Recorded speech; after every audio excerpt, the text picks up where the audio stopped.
जो लोग MPSI की तैयारी कर रहे हैं उनके लिए मैं ये MPSI के लिए जो PYQ हैं उनको सॉल्व कराने की कोशिश कर रहा हूँ। ठीक है, तो आज से अपन स्टार्ट करते हैं और स्टार्टिंग करते हैं ज्योग्राफी से। ये मैंने डेट वाइज करता जाऊँगा जितना भी हो सकेगा। जैसे आज 16 तारीख से स्टार्ट कर रहा हूँ फर्स्ट शिफ्ट का। ठीक है, तो पहला क्वेश्चन ही अपना कि, और साथ में बता दूं कि इसका PDF मेरे टेलीग्राम ग्रुप से डाउनलोड कर लेना। ठीक है, तो भारत में वाणिज्यिक रूप से दोहन किए जाने वाले लौह अयस्क भंडार मुख्यतः किन दो प्रकार के अयस्कों से बने हुए हैं। तो अभी ये सीधा सीधा क्वेश्चन घटना चक्र से लिया गया है। ये सेम क्वेश्चन था घटना चक्र का कि भारत में लौह अयस्क के संबंध में निम्नलिखित से कौन सा कथन सही नहीं है। तो हमारे देश में मुख्यतः हेमेटाइट और मैग्नेटाइट लौह अयस्क के भंडार हैं। अगला स्टेटमेंट है कि देश के लौह अयस्क के कुल संचित भंडार का लगभग 80% झारखंड एवं उड़ीसा में है। तीसरा है कर्नाटक राज्य में बेल्लारी लौह अयस्क का प्रमुख खनन क्षेत्र है और मयूरभंज जिले का लौह अयस्क में उड़ीसा में महत्वपूर्ण स्थान। तो इसमें पूछा गया है इस क्वेश्चन में कौन सा गलत है, तो गलत हो गया तुम्हारा बी। इसका मतलब ये है कि इसके तीनों स्टेटमेंट सही हो गए, 1 2 3। मुख्यतः हेमेटाइट और मैग्नेटाइट ये लौह अयस्क के भंडार हैं हमारे देश में। कर्नाटक राज्य में बेल्लारी लौह अयस्क का प्रमुख खनन क्षेत्र है और मयूरभंज जिला जो कि उड़ीसा में महत्वपूर्ण स्थान है लौह अयस्क के लिए। ठीक है, तो ये सीधा सीधा क्वेश्चन आपका घटना चक्र से लिया गया है। एक बार घटना चक्र के ऑब्जेक्टिव लगा लेंगे तो भी उसमें से 2-4 क्वेश्चन तो आ ही जाएंगे तुम्हारे पेपर में। ठीक है, बढ़ते हैं अगले क्वेश्चन की ओर कि भारत में मैग्नीज के भंडार लगभग सभी भूवैज्ञानिक संरचनाओं में पाए जाते हैं, फिर भी वे मुख्य रूप से किस भूवैज्ञानिक प्रणाली से जुड़े हुए हैं। ठीक है, तो इसका आंसर हम यहाँ देख लेंगे। जो मैग्नीज से संबंधित और भी क्वेश्चन बन सकते हैं, मैंने गूगल पर सर्च किया था। तो देखो, एक तो जो अपना वाला क्वेश्चन है जो अपन ढूंढ रहे थे वो तो ये है कि धारवाड़ और कुड़प्पा समूहों में पाए जाते हैं मैग्नीज के भंडार। हमारे ऑप्शन में सिर्फ धारवाड़ दिया, कुड़प्पा नहीं दिया है, तो हमारा आंसर बी सही हो जाएगा। इसके अलावा ये जो गोंडवाना प्रणाली है इसकी विशेषता ये है कि इसमें विटामिन प्रकार का कोयला पाया जाता है। ठीक है, दामोदर घाटी, सोन घाटी, महानदी घाटी और गोदावरी घाटी, इन घाटियों में ये क्षेत्र पाया जाता है और इसमें विटामिन प्रकार का कोयला पाया जाता है। ये जो दक्कन ट्रैप है, ये दक्कन ट्रैप अपना जो जैसे इंडिया का मैप है, ये महाराष्ट्र, गुजरात और MP वाला जो क्षेत्र है, मालवा का क्षेत्र है, यहाँ पे जो 5 लाख पर किलोमीटर का क्षेत्र है इसको दक्कन ट्रैप कहा जाता है। ठीक है, और हिमालयी भ्रंश प्रणाली तो आपको पता ही है कि हिमालय से संबंधित है, तो इस क्वेश्चन का कोई लेना देना था नहीं इधर। ठीक है, और ये जो क्वेश्चन बन सकते हैं मैग्नीज से और आगे वो ये हैं कि भारत में किस राज्य में मैग्नीज अयस्क का सबसे बड़ा भंडार, अयस्क का सबसे बड़ा भंडार है। इस पॉइंट को नोट करो। ठीक है, तो ये उड़ीसा के पास है, लगभग 44%। भारत में मैग्नीज अयस्क का उत्पादन करने वाले प्रमुख राज्य मध्य प्रदेश, महाराष्ट्र, उड़ीसा, कर्नाटक और आंध्र प्रदेश। कौन सी भूवैज्ञानिक संरचनाओं में पाया जाता है, तो धारवाड़ और कुड़प्पा अपन ने समझ ही लिया है। भारत में मैग्नीज अयस्क का सबसे बड़ा उत्पादक राज्य कौन सा है, तो ये मध्य प्रदेश है। लगभग 1/3 हिस्सा मैग्नीज का मध्य प्रदेश उत्पादन करता है। भंडारण 44% उड़ीसा में है। ये दोनों पॉइंट में कन्फ्यूजन नहीं होना है आपको। और सबसे महत्वपूर्ण मैग्नीज अयस्क कौन सा भारत में, तो पायरोलोसाइट है। ठीक है, तो ये दूसरा क्वेश्चन समाप्त हुआ। अगला क्वेश्चन है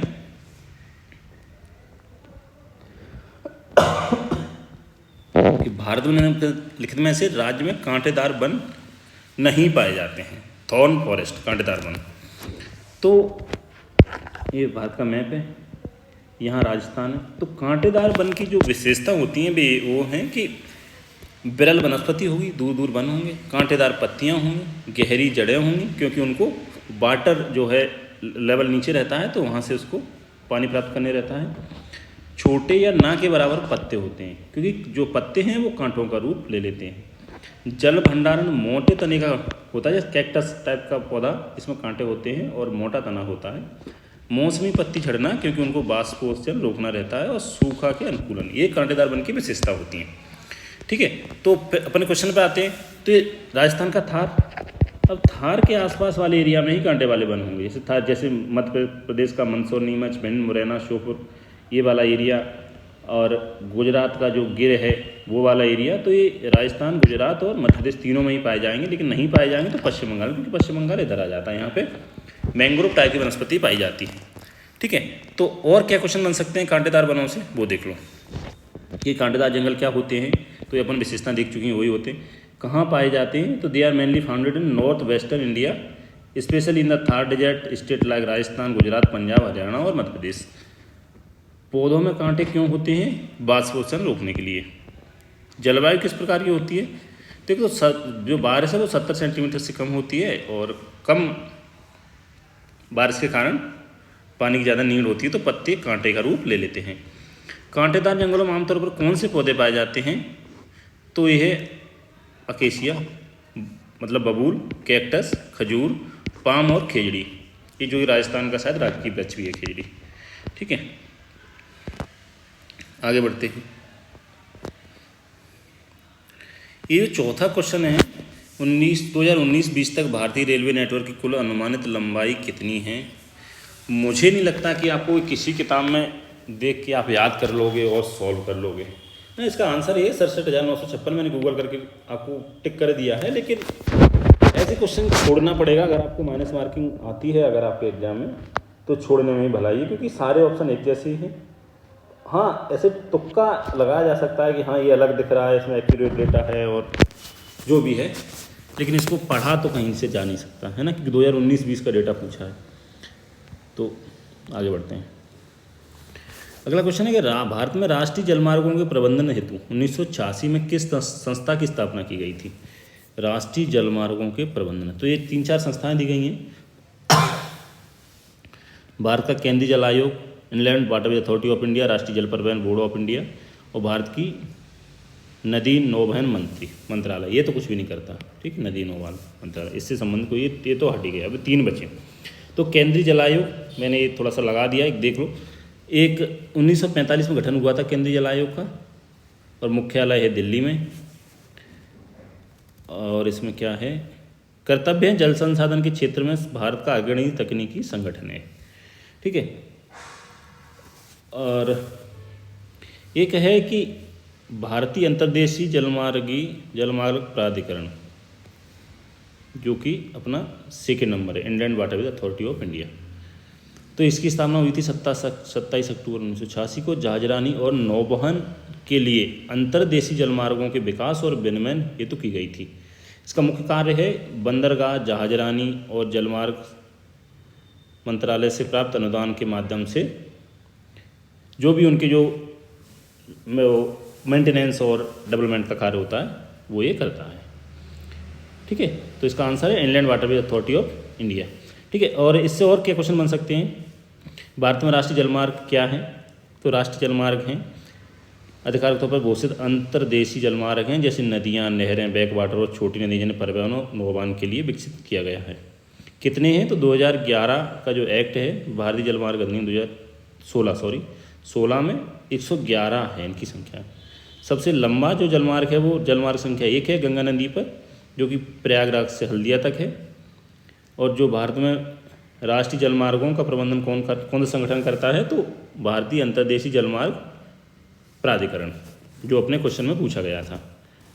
और जलमार्ग अधिनियम 2016 क्या है, इसके तहत 106 से बढ़ाकर 111 कर दी गई है संख्या। बस ये इतनी सी बात है। ठीक है, तो बढ़ते हैं अगले क्वेश्चन की ओर। इंदिरा गांधी नहर का मूल नाम क्या है, गंगा नहर, राजस्थान नहर, यमुना नहर, सतलुज।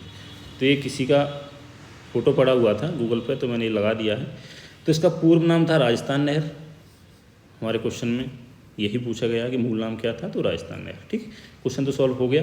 बाकी प्रारंभ 1958 से हुई थी। हरके बैराज पंजाब से उद्गम में इसका निर्माण 1965 में, मतलब 7 साल लगे इसके निर्माण में। लंबाई है 649 किलोमीटर। भारत की सबसे लंबी सिंचाई नहरों में से एक है, और भी सतलज और ब्यास नदी के संगम पर जो बैराज बनाया गया था। बाकी आप ये मैप देख लेंगे और इसका स्ट्रक्चर भी देख लेंगे। ठीक है, तो जो भी इसमें और चीज़ें लिखी हैं वो देख लेंगे, तो फालतू समय क्यों ही ख़राब करना। ठीक है, और बाकी ये मैं टेलीग्राम पे उपलब्ध करवा दूंगा, तो आप देख लेना। ठीक है, सेम क्वेश्चन ये करंट से हो सकता है ये क्वेश्चन, क्योंकि भारत में हिमाचल प्रदेश का भरमौर क्षेत्र किस तिथि को अधिसूचित जनजातीय क्षेत्र घोषित किया गया था। ठीक है, तो इसका आंसर 1 नवंबर 1966। ये करंट से क्यों हो सकता है, क्योंकि भरमौर कहाँ है, हिमाचल प्रदेश राज्य का एक गांव है, चंबा जिले में स्थित है। यहाँ 84 मंदिर परिसर के लिए प्रसिद्ध है। भरमौर का संबंध चंबा राज्य की राजधानी रहे ऐतिहासिक ब्रह्मपुरा से। भरमौर हिमाचल प्रदेश विधानसभा का संविधान सभा केंद्र भी है।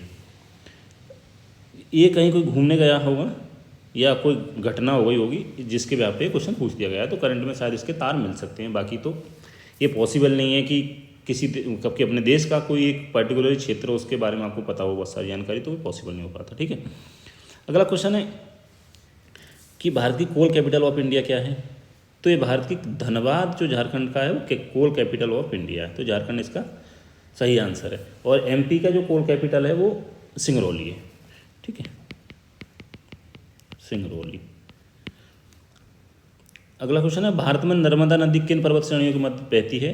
तो ये एमपी से क्वेश्चन है और नर्मदा नदी को इस जो इसकी 41 सहायक नदियां हैं इनको देख लेंगे कि एक तरफ से 22 एक तरफ से 19 कौन सी किस तरफ से मिल रही है। तो नर्मदा नदी को बहुत अच्छे से तैयार कर लेना क्योंकि उससे क्वेश्चन बनते रहते हैं। अभी आप एमपी पढ़ो तो नर्मदा नदी पढ़ लोगे। ठीक है, तो इसका सही आंसर छतरपुड़ा और बिंद है। तो जो लोग ये भी कहते हैं कि एमपी पढ़नी है कि नहीं पढ़नी है, आती है कि नहीं आती, वो आप देख लो, ये क्वेश्चन एमपी से ही कोट लिया गया है। नंदा देवी बायोस्फीयर रिजर्व भारत के किस राज्य में स्थित है? तो ये उत्तराखंड में स्थित है। ये मैप पे मैंने नंदा देवी ये लोकेट कर दिया, नंदा देवी बायोस्फीयर रिजर्व। इसके अलावा कोल्ड डेजर्ट जो कि हिमाचल प्रदेश में है, कच्छ का गुजरात में है, कंचनजंगा सिक्किम में है, दिहांग दिबांग डिब्रू